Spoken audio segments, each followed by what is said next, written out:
Hello everyone, welcome to my channel Bhagyashree Reddy Telugu vlogs. ఎలా ఉన్నారు? అందరూ బాగున్నారా? ఈరోజు నేను హెల్తీగా టేస్టీగా ఉండే ఇడ్లీ చేస్తున్నానండి. అది కూడా క్యారెట్ బీట్రూట్ వేసి. అది ఎలా చేయాలో చూసే ముందుగా నా ఛానల్ కొత్తగా చూస్తున్నట్లయితే కింద ఉన్న సబ్స్క్రైబ్ బటన్ ప్రెస్ చేసి నా ఛానల్ సబ్స్క్రైబ్ చేసుకోండి. నేను ఇప్పుడు క్యారెట్ బీట్రూట్ ఇడ్లీ చేయడం కోసం క్యారెట్ బీట్రూట్ పీల్ చేసేసుకుంటున్నాను, పైన ఉన్న పీల్ అంతా.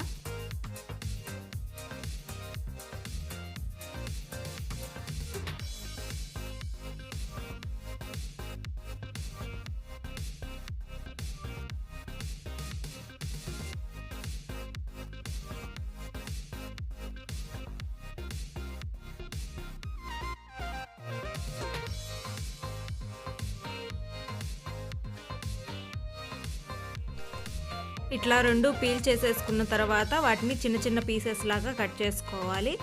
వీటిని ఏంటంటే మెత్తగా మనం మిక్సీ పట్టుకుంటాం. మిక్సీ పట్టుకునేటప్పుడు పెద్ద పీసెస్ ఉంటే కొన్ని ముక్కలు నలగవు, కాబట్టి చిన్న చిన్న పీసెస్గా కట్ చేసి పెట్టేసుకోవాలి.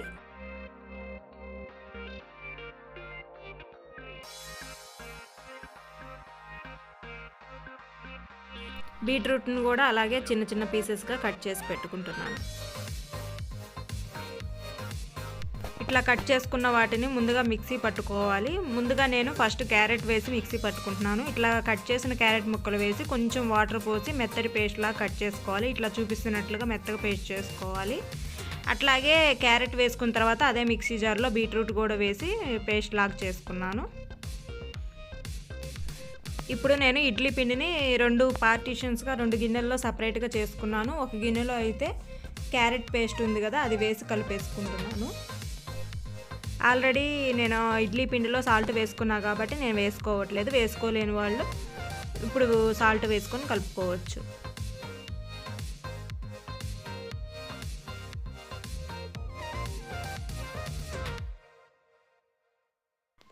తర్వాత ఇంకో గిన్నెలో వేసుకున్న పిండిలో మనం బీట్రూట్ పేస్ట్ ఉంది కదా, అది కూడా వేసుకొని కలుపుకోవాలి.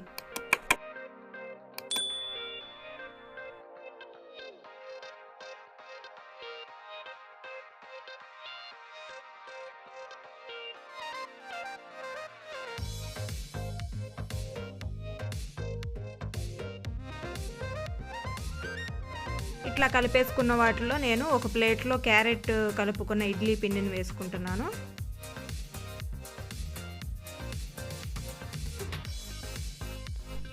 ఇంకో ప్లేట్లో ఏమో బీట్రూట్ కలిపిన ఇడ్లీ పిండి వేసుకుంటున్నాను.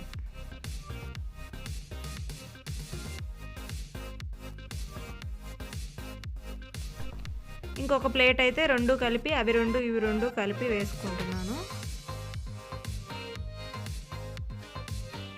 ఇట్లా వేసుకున్న ప్లేట్స్ అన్నీ ఇంకా ఇడ్లీ పాత్రలో ఆయిల్ పెట్టి ఇడ్లీ హీట్ చేసేసుకోవాలి. ఇట్లా మొత్తం ఇడ్లీ ప్లేట్లన్నీ ఇడ్లీ పాత్రలో పెట్టి ఒక 5 మినిట్స్ హీట్ చేసుకుంటే సరిపోతుంది. చూడండి, బాగా ఉడికిపోయి ఎంత కలర్ఫుల్గా కనపడుతున్నాయి ఇడ్లీలు. ఇట్లా మొత్తం ఉడికిన వాటిని తీసి బయట పెట్టుకొని ఇప్పుడు ఒక ప్లేట్లోకి తీసుకుంటున్నాను.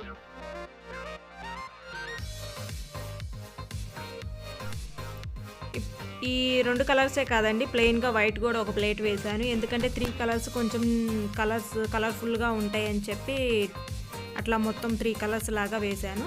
ఇవన్నీ ఇప్పుడు తీసి ప్లేట్లోకి సర్వ్ చేసుకొని పల్లీల చట్నీతో తింటే చాలా టేస్టీగా సూపర్గా ఉంటుంది.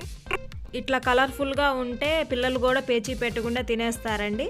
అంతేనండి. ఈ వీడియో కనుక మీకు నచ్చినట్లయితే లైక్ చేయండి, షేర్ చేయండి. అట్లాగే ఎట్లా ఉందో కూడా కామెంట్ చేయడం మాత్రం మర్చిపోవద్దు. మరిన్ని మంచి వీడియోస్ కోసం నా ఛానల్ని సబ్స్క్రైబ్ చేసుకోండి. బాయ్.